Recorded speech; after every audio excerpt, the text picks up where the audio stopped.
Hi friends, welcome to पाठशाला। I am your educator Noor Alam और मैं आज आपके लिए एक नया टॉपिक नरेशन लेकर के आया हूँ, जिसे हम आम भाषा में डायरेक्ट से इनडायरेक्ट स्पीच भी कहते हैं, यानी डायरेक्ट एंड इनडायरेक्ट स्पीच। इसके अंतर्गत हमें क्या चेंजमेंट करना होता है, इसका यूज़ कब होता है, इसका यूज़ क्यों होता है, ये सारी बातें पहले क्लियर करते हैं। उसके बाद हम अपना सेशन शुरू करते हैं। सबसे पहले हम बात करते हैं कि डायरेक्ट स्पीच और इनडायरेक्ट स्पीच में डिफरेंस क्या है। डिफरेंस असल में क्या होता है इसमें कि जो डायरेक्ट स्पीच होती है, जो बात हमारे सामने लिखी जाएगी सेंटेंस के रूप में, तो डायरेक्ट स्पीच हम उसको उस वक्त कहेंगे जब वो बात उन दोनों लोगों के सामने हो रही हो जो उसमें शामिल हैं। ठीक है, यानी अगर राम की बात हो रही है और श्याम उससे कुछ कह रहा है तो वो दोनों आमने सामने रहेंगे। ये आपका डायरेक्ट स्पीच है। अब इनडायरेक्ट स्पीच की अगर बात करें तो अगर राम के बारे में बात हो रही है तो फिर राम वहाँ मौजूद नहीं होगा, बल्कि कोई थर्ड पर्सन मौजूद होगा जिसके सामने उसकी बात की जाएगी, तो फिर हम उसको इनडायरेक्ट स्पीच कहेंगे। और दोनों जब कंबाइन कर देंगे तो वो हमारी कहलाती है नरेशन, यानी विवरण या व्याख्यान। ठीक है, तो किसी भी डायरेक्ट स्पीच को इनडायरेक्ट स्पीच में बदलने के लिए हमें कुछ नियम फॉलो करने होते हैं, और वो जो नियम हम फॉलो करते हैं वो लाइन वाइज हैं, यानी पहले ये होगा, फिर ये होगा, फिर ये होगा, फिर ये होगा, फिर ये होगा। ठीक है भाई, तो चलिए शुरू करते हैं। सबसे पहले हम इसको एक एग्जाम्पल से समझने की कोशिश करते हैं कि पहले हम चेंजमेंट असल में इसमें करते क्या क्या है। एग्जाम्पल के तौर पे हम एक सेंटेंस ले लेते हैं।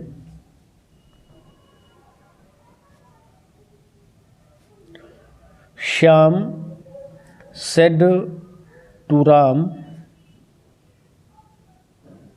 comma, inverted comma, you are going to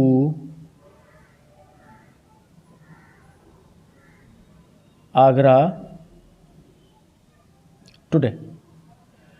तुम आज आगरा जा रहे हो, ये श्याम ने राम को बता दिया।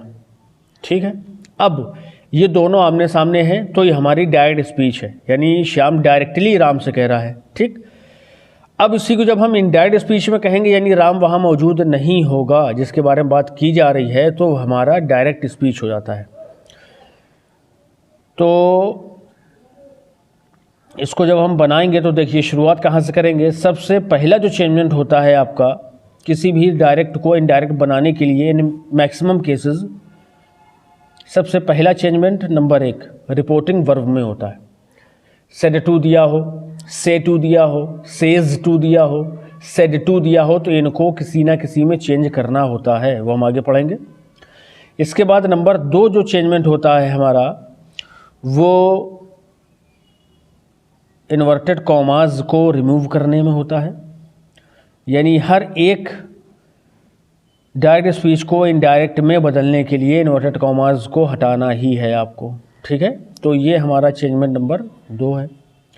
इसके बाद चेंजमेंट नंबर 3 की जब हम बात करें, यदि रिपोर्टेड स्पीच के अंदर वाले भाग में प्रोनाउन दिया होगा तो फिर तीसरा चेंजमेंट उसका हो जाएगा।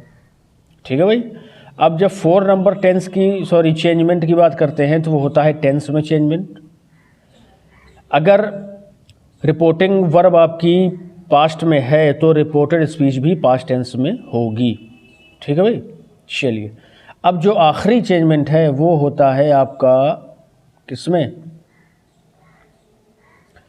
Time and distance showing words में, यानी ज़्यादा से ज़्यादा आपको 4 से 5 चेंजमेंट करने होते हैं किसी भी डायरेक्ट स्पीच को इनडायरेक्ट स्पीच में बदलने के लिए। अब इन्हीं को हम नंबर वाइज देख लेते हैं। तो जब किसी भी हम डायरेक्ट स्पीच को इनडायरेक्ट में बदलेंगे तो हमारा पहला जो चेंजमेंट होगा वो चेंजमेंट इन रिपोर्टिंग वर्ब, यानी सेड टू दिया हो, सेज टू दिया हो या से टू दिया हो, उसमें चेंजमेंट करेंगे। इसके बाद number 2 removal of inverted commas, inverted commas जो लगे होंगे उसको रिमूव करने के लिए हमारा चेंजमेंट होगा।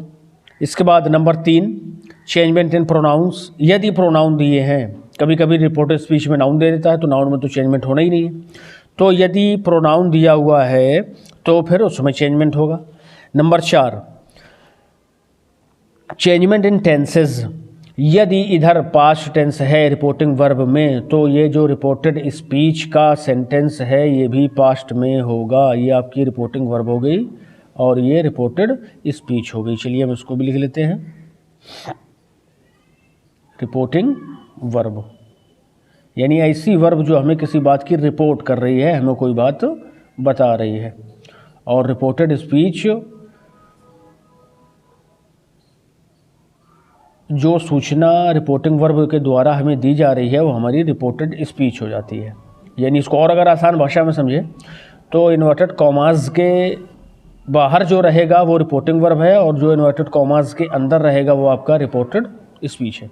कभी कभी इन्वर्टेड कॉमास नहीं होता है, उसमें सिर्फ कॉलन लगा होता है, तो जिसमें भी आपका सेड टू दिया हो, से दिया हो, टोल्ड दिया हो, आस्क्ड दिया हो, ये सारे जो वर्ब हैं अगर ये दिए हैं तो वो रिपोर्टिंग वर्ब है। ठीक है, ये आम भाषा में जो हम लोग बात कर रहे हैं। तो जब रिपोर्टिंग वर्ब पास्ट टेंस में होगी तो रिपोर्टेड स्पीच भी पास्ट टेंस में होगी। तो हम यहाँ पे देखेंगे प्रेजेंट कॉन्टिन्यूअस है तो इसमें हमें चेंजमेंट करना पड़ेगा। लास्ट चेंजमेंट की बात करते हैं, changement in time and distance showing words, समय और दूरी को प्रदर्शित करने वाले शब्दों में परिवर्तन हम करेंगे 5वें नंबर पे यदि दिए हों तो। कभी कभी नहीं दिए होते हैं, कभी कभी दिए होते हैं। उसकी पूरी लिस्ट है, टेबल जो मैं आपको बनवा दूंगा आने वाले सेशन में। तो ठीक है भाई, हमने क्या समझा अभी तक कि हम जब किसी भी डायरेक्ट स्पीच के सेंटेंस को इनडायरेक्ट में बदलेंगे तो हमें ये 1 से लेकर के 5 नंबर तक के चेंजमेंट जो जो हमें मिलेंगे उनमें हमें चेंजमेंट करते जाना है। कभी कभी आपको नंबर 1 चेंजमेंट ही नहीं करना होगा अगर आपका सेट के बाद में ऑब्जेक्ट नहीं दिया तो, है ना, लेकिन इन्वर्टेड कॉमा हटाना ही है। कभी कभी प्रोनाउन चेंज नहीं करना होगा यानी क्योंकि दिया नहीं होगा। कभी कभी टेंस नहीं चेंज करना होगा अगर इधर प्रेजेंट या फ्यूचर है तो, और कभी कभी ये भी नहीं दिया होगा तब भी ये। ठीक है भाई, तो अब हम इसको बनाएंगे। तो देखिए क्या बनेगा ये। अंदर हम सेंटेंस देखेंगे तो लिखा हुआ है you are going to Agra today. U से शुरू है यानी सब्जेक्ट से, तो ये सेंटेंस आपका असर्टिव है। और जब सेंटेंस असर्टिव होगा तो सेड टू को हम टोल्ड में बदलते हैं। श्याम टोल्ड राम, ये आपका चेंजमेंट नंबर 1 हो गया। चेंजमेंट नंबर 2 क्या है, रिमूवल ऑफ इन्वर्टेड कॉमाज। अब क्योंकि असर्टिव सेंटेंस है रिपोर्टेड स्पीच का तो हम यहाँ पर इन्वर्टेड कॉमाज को हटाने के लिए दैट लगा देंगे। ठीक है, हमें यहाँ क्या मिल रहा है, यू सेकंड पर्सन का प्रोनाउन है। अब ये देखिए कि जो प्रोनाउन का चेंजमेंट है ना, ये जो 3 प्रकार के प्रोनाउन होते हैं तो आपको फर्स्ट और सेकंड पर्सन के प्रोनाउंस को चेंज करना है, थर्ड में परिवर्तन नहीं किया जाता है। तो जो सेकंड होता है वो हमारा बदलता है ऑब्जेक्ट के अकॉर्डिंग। ठीक है भाई, सेकंड पर्सन का जो प्रोनाउन होगा वो रिपोर्टिंग वर्ब के ऑब्जेक्ट के अकॉर्डिंग बदलेगा, तो ये ही हो जाएगा यू का। अब एक चीज़ क्या ध्यान रखनी है आपको, अगर ऑब्जेक्ट और सब्जेक्ट दोनों एक ही जेंडर को शो कर रहे हैं तो फिर आपको उस शब्द को लिखना होगा जिसके अकॉर्डिंग आपने प्रोनाउन को चेंज किया है। तो राम के अकॉर्डिंग चेंज किया यू को, तो हमने राम लिख दिया। प्रेजेंट कॉन्टीन्यूअस है, पास्ट कॉन्टीन्यूअस में जाएगा तो ही के अकॉर्डिंग वाज हो जाएगा। गोइंग का गोइंग ही रहेगा। टू आगरा, ठीक है, ये कोई चेंजमेंट नहीं होना है। अब आ जाइए टुडे में, तो टुडे को हम डायरेक्ट से इनडायरेक्ट बनाने में दैट डे में चेंज कर देते हैं। ठीक है भाई, दैट डे में। चलिए एक और एग्जांपल देखते हैं।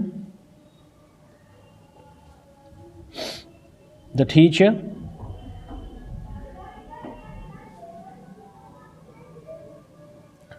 said to the student, comma into comma,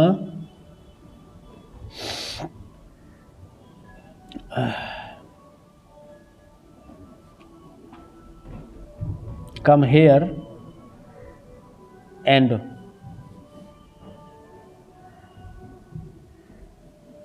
bring your copy। तो अध्यापक महोदय ने छात्र को बुलाया कि चलिए यहाँ आइए और अपनी कॉपी लेकर के आइए। अब देखिए ये अंदर जो सेंटेंस है हमारा इम्परेटिव है, ठीक है ना, ऊपर असर्टिव था लेकिन ये इम्परेटिव है, तो इम्परेटिव होगा तो सेट टू में फिर अलग चेंजमेंट होगा। तो इसको आप जब बनाइए तो क्योंकि टीचर हैं तो ऑर्डर देंगे भाई, द टीचर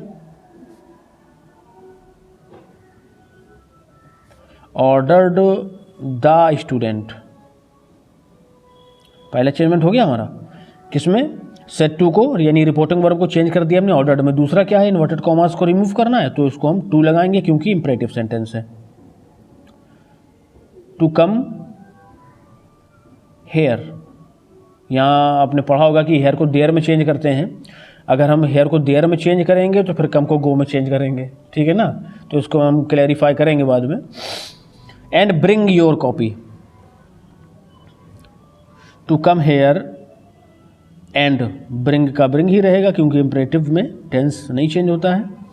ब्रिंग योर को चेंज कर लीजिए, आपका क्या है ये, योर, प्रोनाउन मिल रहा है आपको, तो प्रोनाउन जो चेंजमेंट होगा योर है, सेकंड पर्सन है, वो स्टूडेंट के अकॉर्डिंग होगा तो हिज हो जाएगा। अब टीचर और स्टूडेंट दोनों ही हो सकते हैं, इसलिए हम क्या करें, इसमें स्टूडेंट लिख दें, हिज कॉपी, ठीक है। तो देखिए आपने क्या क्या देखा इसमें कि सिर्फ एक चेंजमेंट मिल, तीन चेंजमेंट मिले हैं हमें, पहला, ये दूसरा और ये तीसरा। तो कभी कभी तीन होंगे, कभी कभी दो होंगे, कभी कभी एक ही चेंजमेंट होगा, ठीक है। चलिए एक और एग्जांपल समझ लेते हैं इसको।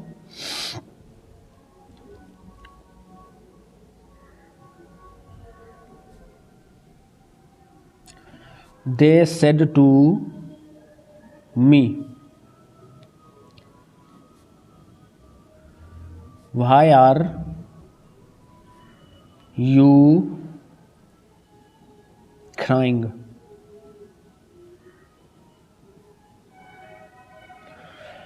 They said to me, why are you crying? मी मतलब मैं, तो मैं कहीं रो रहा था बैठे, तो कुछ लोग आए कि क्यों रो रहे हो भाई, क्या बात है, बताओ क्या परेशानी है। ऐसे भी अच्छे लोग हैं दुनिया में। They said to me, तो why दिया हुआ है, यहाँ पर हम इंट्रोगेटिव के अकॉर्डिंग आस्क्ड लगाएंगे, मी हो जाएगा। अब इन्वर्टेड कॉमास को रिमूव करना है तो प्रश्नवाचक है द्वितीय प्रकार का, तो वाई से ही इन्वर्टेड कॉमा को हटाएंगे, वाई, यू को बदलेंगे मी के अकॉर्डिंग, आई हो जाएगा, आर का प्रेजेंट टेंस है ना, और प्रेजेंट कॉन्टिन्यूअस है तो वाज हो जाएगा, और ये लास्ट में आपकी मेन वर्ब आ जाएगी, ठीक है भाई। दे आस्क्ड, पहला चेंजमेंट ये हो गया। दूसरा चेंजमेंट यहाँ पे हुआ, इन्वर्टेड कॉमास को हटाने के लिए हमने वाई लगाया, कोई दूसरा कंजंक्शन नहीं लगता है अगर सेकंड टाइप इंट्रोगेटिव है।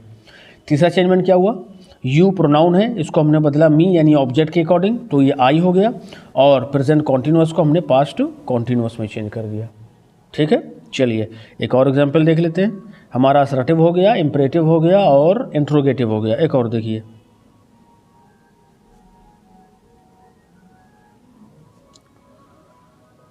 The hermit said, comma not comma,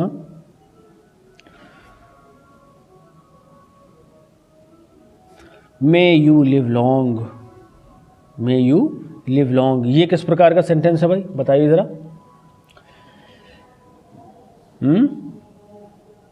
चलिए हम ये बताते हैं, मे यू लिव लॉन्ग, ये आपका जो सेंटेंस ही ऑप्टेटिव है, यानी ऐसे सेंटेंसेस जो हमें आशीर्वाद या अभिशाप के बारे में बताएं। कोई आपको बुरा कह दे, may you go to hell कह दे, मे यू लिव लॉन्ग कह दे, मे यू प्रॉस्पर कह दे, हिंदी में कहें तो नरक में जाओ, और किसी बड़े से आशीर्वाद लेने जाइए तो दूधो नहाओ पूतो फलो, है ना, ये सारे आशीर्वाद हैं। नरक में जाओ आशीर्वाद नहीं हो सकता, वो तो आपका क्या है, अभिशाप है। तो सॉरी, यहाँ पे दे लिख दिया है मैंने, इसको हम वाई को यहाँ से रिमूव करते हैं। द हर्मिट सेड, तो पहले तो आप इतना सब्जेक्ट लिख लीजिए पहले, द हर्मिट सेड। थोड़ा सा अंदर ध्यान दीजिए, यहाँ पे यू दिया है लेकिन यहाँ पे ऑब्जेक्ट नहीं है, तो क्या करिए, यहाँ पे थर्ड पर्सन है तो हम ऑब्जेक्ट के रूप में फर्स्ट पर्सन मान लेंगे, और जब ऑप्टेटिव होता है, आशीर्वाद दिया जाता है, तो उसको हम बदलते हैं सेट या सेट टू को विश्ड में, विश्ड मी। अब इसमें भी इन्वर्टेड कॉमास को रिमूव करने के लिए दैट का यूज़ किया जाता है। प्रोनाउन को चेंज करेंगे, में पहले है उसको हमें नहीं ध्यान देना है फिलहाल, प्रोनाउन को लेकर के आइए, यू को मी के अकॉर्डिंग बदलेंगे, ये जो मी हमने माना है अभी ये आई हो जाएगा, मे का माइट हो जाएगा, आई माइट लिव लॉन्ग। ठीक है भाई।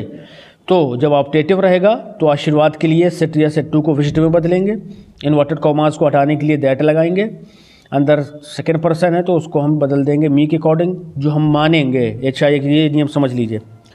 अगर आपका रिपोर्टिंग वर्ब में सब्जेक्ट थर्ड पर्सन है और ऑब्जेक्ट नहीं दिया है और अंदर रिपोर्टेड स्पीच में सेकेंड पर्सन दिया है तो ऑब्जेक्ट में मी मानेंगे, अगर फर्स्ट पर्सन दिया है तो थर्ड पर्सन मानेंगे। बस ये दो नियम आपको ध्यान रखने हैं। ठीक है भाई। चलिए, the hermit wished me that I might live long. उम्मीद है कि आपको ये सेशन ज़रूर पसंद आया होगा। ये सिर्फ इंट्रोडक्शन है अभी डायरेक्ट से इनडायरेक्ट बनाने का, यानी नरेशन का ये इंट्रोडक्शन है। जल्द ही हम इसका अगला पार्ट लेकर के आएंगे। तो इसमें आप सिर्फ ये समझने की कोशिश कीजिए कि असल में हमें डायरेक्ट से इनडायरेक्ट बनाने में कौन कौन से चेंजमेंट करने होते हैं। ये मैक्सिमम जो चेंजमेंट हैं वो 5 हैं आपके। ठीक है, एक बार और उसको रिवाइज कर लीजिए। सबसे पहले जो चेंजमेंट रहेगा वो रिपोर्टिंग वर्ब में रहेगा।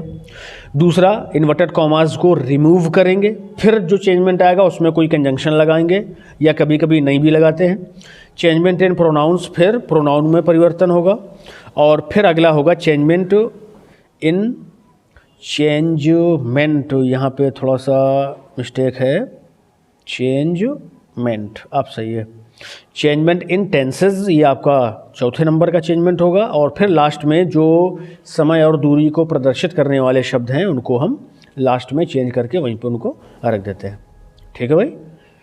चलिए, इतना आपने वक्त दिया उसके लिए थैंक यू। अगर वीडियो अच्छा लगा हो, सेशन पसंद आया हो तो लाइक कीजिए, शेयर कीजिए और चैनल को सब्सक्राइब भी कर लीजिए।